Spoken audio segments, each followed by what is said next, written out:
kami dari kelompok 5 akan menjelaskan tentang pengaruh budaya Jepang terhadap Indonesia. Namun sebelum itu, izinkan kami memperkenalkan diri, dimulai dari saya. Halo, nama saya Tirta Yuningrum, nomor absen 35, dan teman-teman saya. Nama saya Lailatul Qadria dari absen 16. Nama saya Teresa Diva, nomor absen 34. Nama saya Dimas Raffi Zulhaq, nomor absen 7. Nama saya Nadini Fidelia, nomor absen 22. Saya Sefatian Rizky, absen 31. Dan tanpa membuang waktu lagi, mari kita mulai. Apakah kalian tahu kapan pemerintahan Jepang menduduki Indonesia? Jadi, pada tanggal 8 Maret 1942, penduduk Jepang menempati Indonesia.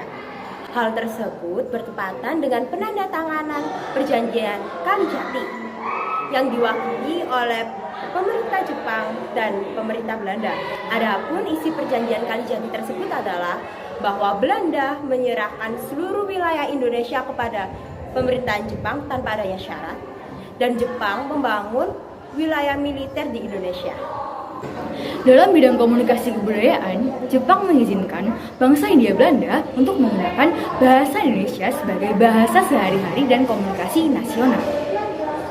Selain itu, Jepang juga mengizinkan bangsa Hindia Belanda untuk menggunakan bahasa Indonesia sebagai bahasa pengantar dan bahasa pada surat kabar. Contohnya, pada surat kabar berjudul Hongko yang diterbitkan pada tahun 1942 pada tanggal 13 April. Hal ini mengakibatkan pudarnya budaya Belanda karena bahasa Belanda tidak boleh digunakan pada kehidupan sehari-hari. surat kabar yang menggunakan bahasa Belanda dilarang untuk diedarkan. Jepang hanya mengizinkan bangsa Hindia Belanda untuk menggunakan bahasa Jepang dan bahasa Indonesia. Hal ini bersinggungan pada bidang pendidikan.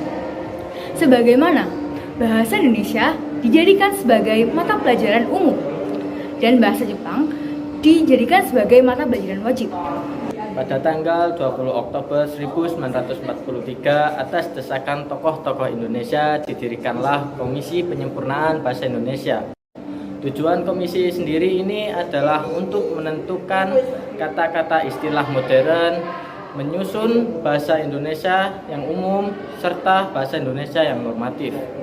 Pada akhirnya komisi ini sendiri telah memodifikasi 7.000 kata istilah bahasa Indonesia saat itu.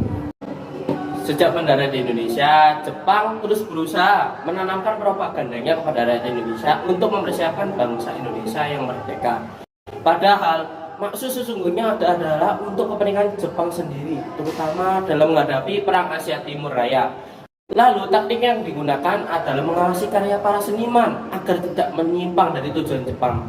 Maka Jepang mendirikan sebuah pusat kebudayaan pada tanggal 1 April 1943 di Jakarta yang bernama Kaiman Bunga Shidosho, di mana para pemimpinnya adalah orang-orang yang mungkin sudah kita kenal, yaitu di bidang seni rupa, yaitu dari Bapak Agus Jaya. Yang kedua adalah di bidang film dan sastra yang diketahui Bapak Usmar Ismail, dan yang ketiga ada di bidang sastra yang diketuai oleh Bapak Arwin Pani, dan yang terakhir adalah di bidang seni tari dan musik yang diketuai oleh Ibu Su.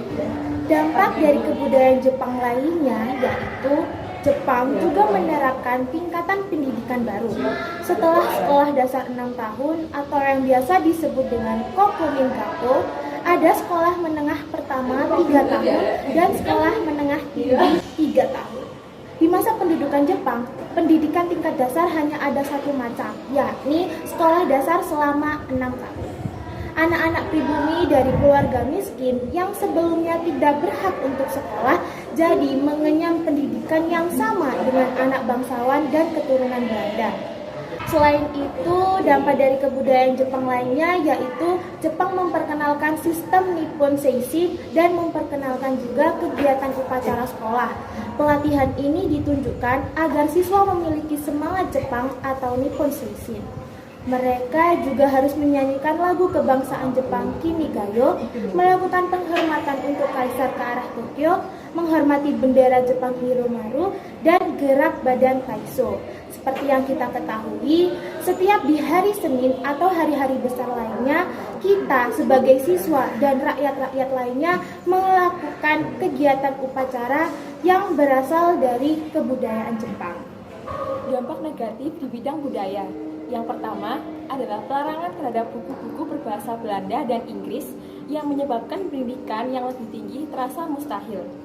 Yang kedua, banyak guru-guru yang dikerjakan sebagai pejabat-pejabat pada masa itu yang menyebabkan kemunduran standar pendidikan secara tajam. Berikutnya, dampak negatif dari datangnya pemerintahan Jepang pada bidang budaya adalah adanya pemaksaan yang dilakukan oleh pemerintahan Jepang agar masyarakat Indonesia terbiasa melakukan penghormatan kepada Tenno atau Kaisar Jepang yang dipercayai sebagai keturunan Dewa Matahari atau Omiterasi Omikami. Sistem penghormatan kepada Kaisar dengan cara membungkukkan badan menghadap ke Tenno disebut dengan Seikei-rei. Penghormatan Seikei-rei ini biasanya dilakukan dengan menyanyikan lagu kebangsaan Jepang atau Kimigayo. Sekian dari kami. Wassalamualaikum.